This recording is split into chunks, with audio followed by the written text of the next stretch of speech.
कन्नौज पहुंचे कांग्रेस के प्रदेश महासचिव शरद मिश्रा ने वरिष्ठ कांग्रेसी नेता अनुज मिश्रा, कक्का, रंजन वाजपेयी, कार्यवाहक जिलाध्यक्ष सत्येंद्र पटेल, अरविंद दुबे, राजेश दिवाकर के साथ प्रेस कॉन्फ्रेंस की। यहां उन्होंने बातचीत करते हुए कहा कि पूरे प्रदेश में कांग्रेस पार्टी अपने प्रत्याशियों को दमदारी से चुनाव लड़ा रही है। अधिकांश सीटों पर कांग्रेस, सपा और भाजपा के बीच त्रिकोणीय संघर्ष नजर आ रहा है।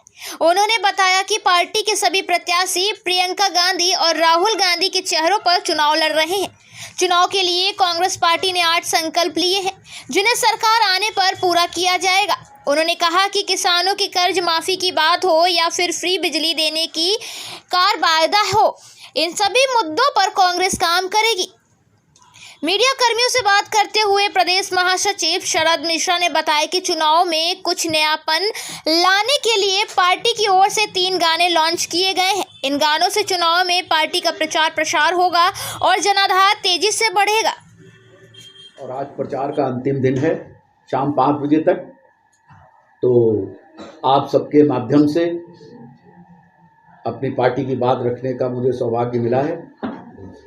विनीता देवी कन्नौज से प्रत्याशी हैं कांग्रेस की, और कांग्रेस पार्टी अपनी जो प्रतिज्ञाएं हैं उनके आधार पर क्षेत्र में जा रही है। इसमें मुख्य आकर्षण किसानों का कर्जा माफ, बिजली का बिल हाफ, कोरोना काल में जिनको तकलीफ हुई उनको 25,000 का अनुदान, और बालिकाओं के लिए, बेटियों के लिए स्कूटी और स्मार्टफोन की स्कीम, 3 सिलेंडर मुफ्त प्रतिवर्ष हर गृहिणी के लिए।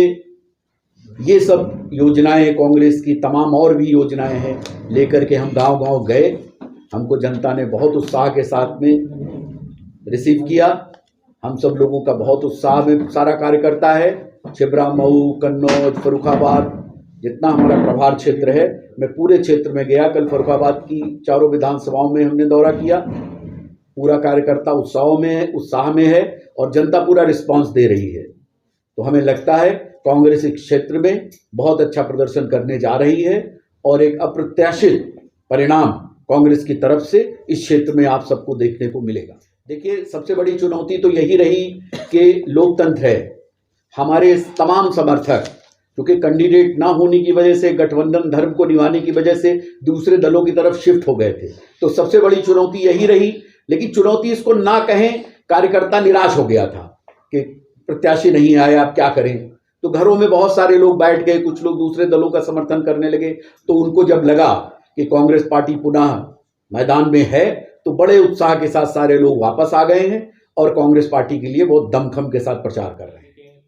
तो हम दूसरा लड़ा देंगे, तो क्या वजह है कि कोई रणनीति नहीं दिखाई पड़ी? नहीं, रणनीतिक मामला इसमें पार्टी का नहीं है, ये उनकी व्यक्तिगत कमी रही। हमारी पार्टी की तरफ से हम लोगों ने कंट्रोल रूम खोल रखा था, वहाँ एडवोकेट्स बैठे हुए थे, उन्होंने पूरे प्रदेश के लोगों के पर्चे चेक किए। रणनीति अगर होती तो काफ़ी जगह ऐसा हो जाता, ये उनकी निजी कमी रही। इसका हम सबको बड़ा दुख है आज की तारीख में कि हमारा वहाँ प्रत्याशी नहीं है। और वो नीलम शाह की बहुत अच्छी प्रत्याशी थी, बहुत अच्छा चुनाव लड़ती वो वहाँ पर, इसको देखा गया। लेकिन वो एक ऐसी उनकी गलती रही कि जिसका कोई हम लोग प्रतिकार वो नहीं कर सकते हैं। ये कमी रही, इसको हम स्वीकार करते हैं। एक चीज निकल के आया, पूरे चुनाव में सत्ताधारी दल के तमाम स्टार प्रचार डेली कोई ना कोई आके यहाँ पर चुनावी सभाएं कर रहा है। कैसे उनसे मुकाबला कर पाएगी कांग्रेस, क्योंकि अभी तक हमें नहीं लगता कोई बड़ा नेता है। देखिए, आप चाहे जो स्टार प्रचारक आ रहे हों, उनके भाषण का आप अंश देखिएगा। प्रधानमंत्री जी स्वयं हो या योगी जी हो, कोई भी हो, उनके भाषण का 25 से 50% भाग केवल हमारे दल पर ही है। वो जो भी बोलते हैं खुद ही हमारा प्रचार करके जाते हैं। इसलिए हमें उस स्टार प्रचारक, चूंकि हमारे कैंडिडेट सब पहली बार इस कन्नौज क्षेत्र में मैदान में आए हैं, तो बहुत समय बाद, तो स्टार प्रचारक, चूंकि हमारी नेता प्रियंका गांधी के चेहरे पर चुनाव हो रहा है, उनकी आधी वर्चुअल रैली है, रोज उनका कोई ना कोई संदेश आता है और पार्टी के सारे लोग लगे हुए हैं। तो अल्टीमेटली कुल मिलाकर के सारे लोग, राहुल गांधी, प्रियंका गांधी, राहुल गांधी, प्रियंका गांधी, कांग्रेस पार्टी, जवाहरलाल नेहरू, इसी पे बीजेपी चुनाव लड़ रही है। तो हमारा प्रचार खुद ही कर रहे हैं। मैं उनको धन्यवाद देता हूं अपनी पार्टी का प्रचार करने के लिए। एक चीज और, जो पोस्टर छपाया गया था लड़की हूँ लड़ सकती हूँ, तो उसमें जो पोस्टर गलत थी एक एक करके अब तक 3 जा चुकी हैं दूसरी पार्टियों में। तो अब देखिए, इस पर कोई टिप्पणी करना ठीक नहीं। बालिकाएं हैं, बच्चियां हैं, उनका क्या महत्वाकांक्षा रही, क्या उनको हुआ, वो एक गहन विषय है, किसी का निजी जो किसी की चॉइस है, किसी का अपना पर्सनल चॉइस है, उस पर हमको टिप्पणी नहीं करना चाहते। ये पार्टी की रणनीति का बड़ा मामला है, वो क्यों गई, कैसे गई, इस पर प्रदेश स्तर से कई बार जवाब दिया जा चुका है। यहाँ कन्नौज उस बारे में कोई जवाब देने का औचित्य मुझे नहीं लगता, मुझे कुछ देना है। जरा एक लास्ट सवाल और कि विधानसभा चुनाव में कांग्रेस किससे अपना मुकाबला मान रही, किस पार्टी से? कांग्रेस पार्टी त्रिकोणीय मुकाबले में जगह जगह पर है। कहीं हमारा मुकाबला समाजवादी पार्टी से, कहीं हमारा मुकाबला सीधा भारतीय जनता पार्टी से, और कांग्रेस पार्टी दोनों ही पार्टियों को बराबर अपना प्रतिद्वंदी मान के चल रही है। के लिए चूंकि साथियों ने कहा कि आप फिल्म सेंसर बोर्ड में रहे हो, तो आपकी तरफ से कुछ विशेष इस पे एक्शन होना चाहिए। तो हमने ये 3 गाने, हमारे मित्र हैं पंछी जालौन के ही रहने वाले हैं और अच्छे स्टार सिंगर हैं जिन्होंने गाने गाए हैं, अच्छे म्यूजिक राइटर हैं, बॉम्बे में ही गाने बने।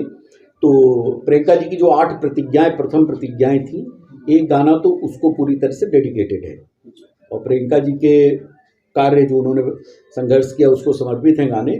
और उसमें वचन निभाएंगे शब्द हमने यूज़ किया है, क्योंकि वचन निभाएंगे हमारा नारा है और कांग्रेस की प्रतिज्ञाएं उस गाने पर है। दूसरा गाना जो है वो एक हमारा हिट नारा है, लड़की हूँ लड़ सकती हूँ। 40% जो महिलाओं का कोटा है, तो लड़कियों को सशक्त होते हुए उस गाने में दिखाया गया है। उस गाने का शीर्षक है लड़की हूँ लड़ सकती हूँ।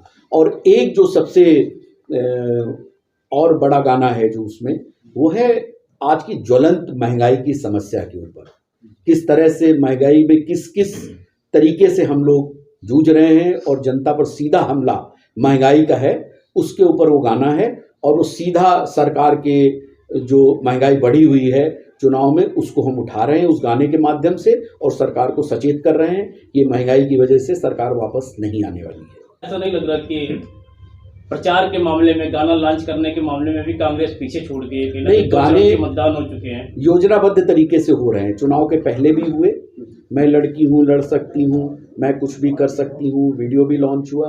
उसके बाद और भी गाने लॉन्च हुए, जगह व्हाट्सएप पे भी गाने आ रहे हैं। तो अभी 2 ही चरण के चुनाव हुए हैं, 7 चरण चुनाव होना है। तो नयापन बना रहे, तो इससे बारी बारी से थोड़ी थोड़े दिनों में, चूंकि काफ़ी समय तक आप एक ही चीज़ सुनते रहोगे तो आदमी थोड़ा सा लगता है अरे तो रोज ही सुन रहे हैं, तो बदल बदल के भी और भी गाने लॉन्च होंगे, और भी चुनाव का प्रचार और सामग्री और चीज़ें, नई नई चीज़ें लाते हैं। चूँकि 7वें चरण में नयापन, धार जो होती है, पैनापन जो प्रचार का बनाए रखने के लिए जरूरी होता है, ये रणनीति है। ये इसको धीरे धीरे आगे बढ़ते हुए हम लोग इसको ले जाएंगे। 7वें चरण तक को नया आपको सुनने को लगातार मिलेगा।